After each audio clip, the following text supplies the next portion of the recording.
NO3। इसमें नाइट्रोजन 33% के round about होती है, 33.5% भी लिख देते हैं।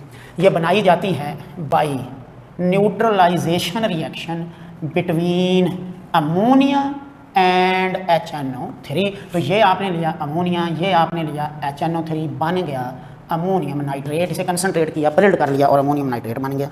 अच्छा जी, अमोनिया ये रिएक्शन सिंपली आपके सामने एसिड बेस रिएक्शन होता है। Ammonium nitrate can not be used for paddy fields.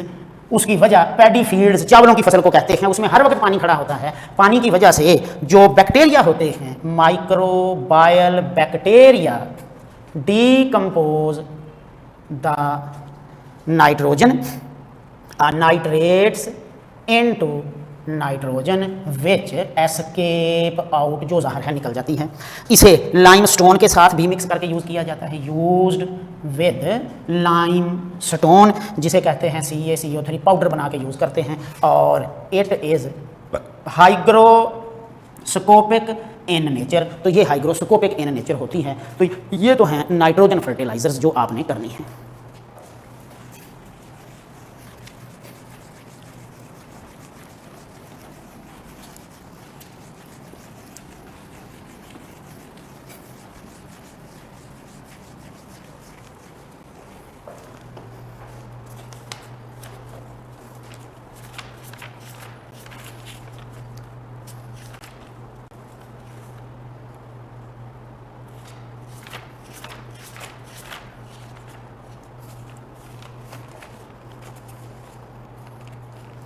हैं बुक के मुताबिक, number 1 carbon monoxide, number 2 nitrogen के ऑक्साइड्स, नंबर 3 सल्फर के ऑक्साइड्स, नंबर 4 हाइड्रोकार्बन्स। तो ये 4 हैं जिनको बुक वाले ने लिखा है कि जी ये पोल्यूटेंट्स हैं। अच्छा, पोल्यूटेंट्स के लिए आपको पता है अभी पोल्यूटेंट्स की 2 मेन टाइप्स हैं, पढ़ाई हुई हैं आपको, प्राइमरी और सेकेंडरी पोल्यूटेंट्स। तो SO2 जो है ये है हमारा मेन टॉपिक जो हमने यहाँ कवर करना है।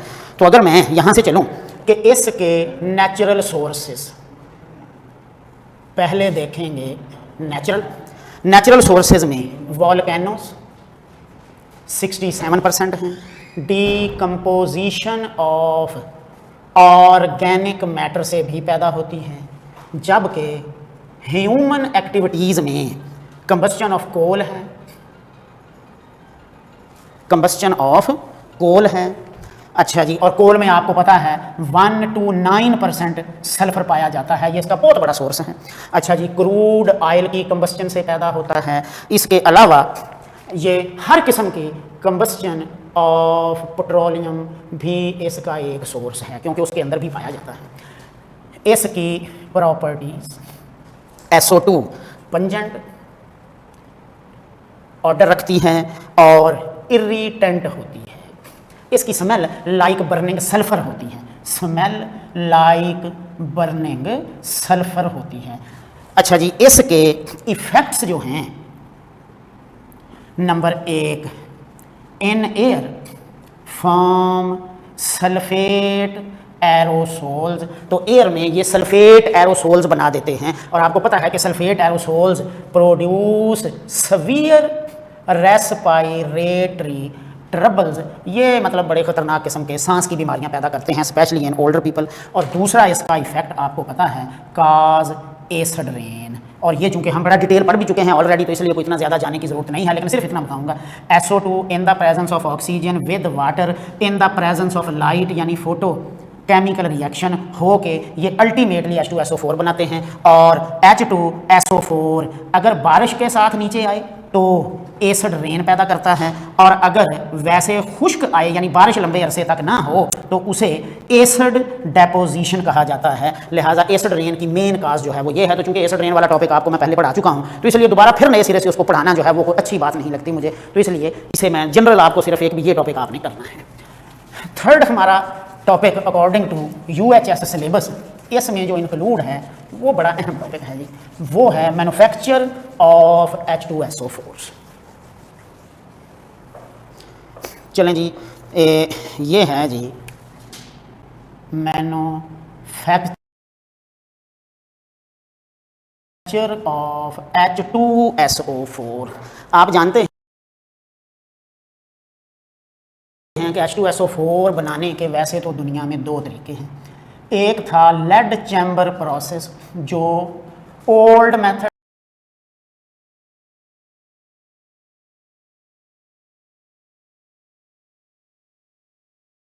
है और अब ऑब्सोलीट ख़त्म हो चुका है। दूसरा बड़ा मशहूर मारूफ कॉन्टैक्ट प्रोसेस कहलाता है।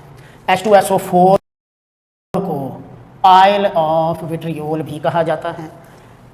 H2SO4 को बैरोमीटर ऑफ इंडस्ट्री भी कहा जाता है। इसे किंग ऑफ केमिकल्स भी कहा जाता है। रीज़न ये है कि H2SO4 असल में ये इंडिकेशन है, indicate the progress of a country. तो इसकी मैन्युफैक्चर से हम किसी मुल्क की तरक्की का अंदाज़ा लगा सकते हैं, इसलिए फिर इसे बैरोमीटर ऑफ इंडस्ट्री या किंग ऑफ केमिकल्स भी कहते हैं। तो मेरा ख्याल है कि दुनिया में शायद ही कोई ऐसी इंडस्ट्री होगी। नंबर एक, इसके स्टेप्स जो हैं वो बिल्कुल सीधे जी। नंबर एक, पहला स्टेप होगा फॉर्मेशन ऑफ SO2, दूसरा स्टेप होगा फॉर्मेशन ऑफ SO3, तीसरा स्टेप होगा फॉर्मेशन ऑफ ओलियम, चौथा स्टेप होगा formation of H2SO4। Formation of SO2 में ऑक्सीडेशन इन्वॉल्व होती है, फॉर्मेशन ऑफ SO3 में ऑक्सीडेशन इन्वॉल्व होती है, फॉर्मेशन ऑफ ओलियम में एब्जॉर्प्शन इन्वॉल्व होती है और फॉर्मेशन ऑफ H2SO4 में डाइल्यूशन इन्वॉल्व होती है। SO2 हासिल की जाती है दो तरीक़ों से। एक तरीका बिल्कुल सिंपल और वो ये है कि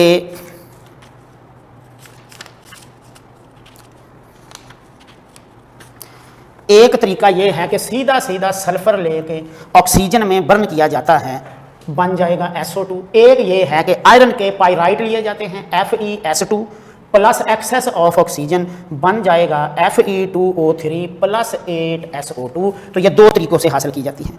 अब बदकिस्मती से आयरन पाइराइट्स में भी और सल्फ़र के अंदर भी आर्सेनिक पाया जाता है। जब इसकी ऑक्सीडेशन होती है तो आर्सेनिक की भी क्या हो जाती है ऑक्सीडेशन, और इसका बन जाता है आर्सेनिक ऑक्साइड, जो कि पॉइजन है फॉर कैटालिस्ट। लिहाजा इसकी रिमूवल बहुत ज़रूरी है। रिजल्टेंटली अगरचे सेकंड स्टेप डायरेक्ट ये है, लेकिन फिर ये जो SO2 होती है तो इसकी हमें करनी पड़ेगी प्यूरिफिकेशन, और प्यूरिफिकेशन ऑफ SO2 एक अलग से टॉपिक है। समझो ये एक अलग मेथड दरमियान में हमें इंट्रोड्यूस करना पड़ेगा कि इसका प्यूरिफिकेशन के लिए सबसे पहले डस्ट रिमूव की जाती है और वो की जाती है विद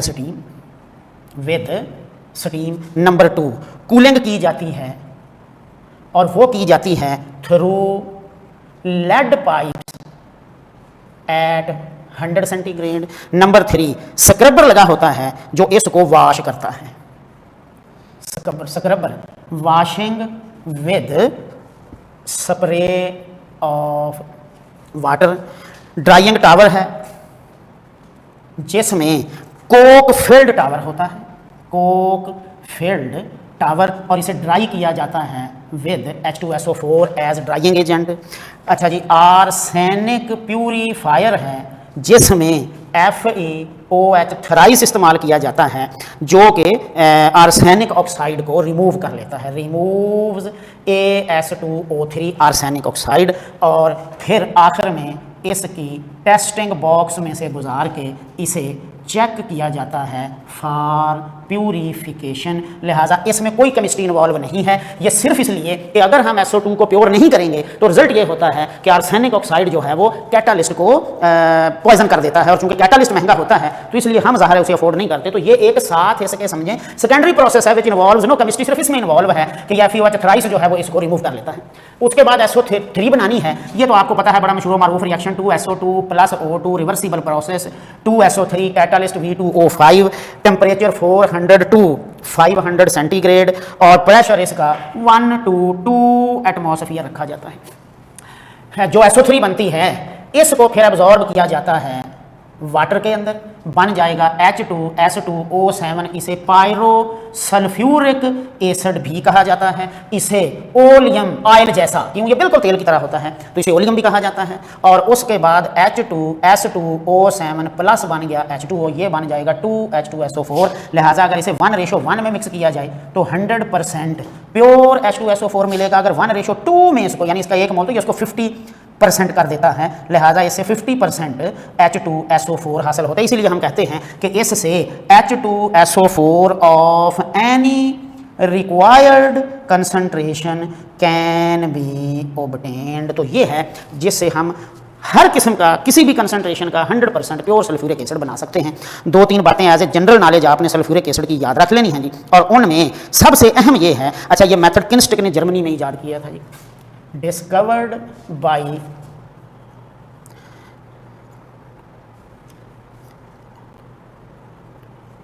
किनस्टिक इन जर्मनी। लेकिन खुद H2SO4 was discovered by Jabir bin Hayyan. और आखिर में 2-3 आपने इसकी प्रॉपर्टीज लाजमी याद करनी है जी। नंबर 1, प्योर एसिड कलरलेस होता है, ऑयली लिक्विड होता है, बिल्कुल गाढ़ा सा। इसकी स्पेसिफिक ग्रेविटी 1.834 होती है एट 18 सेंटीग्रेड, यानी ये वाटर से 1.834 टाइम्स हैवियर होता है, heavier than water by 1.834 times.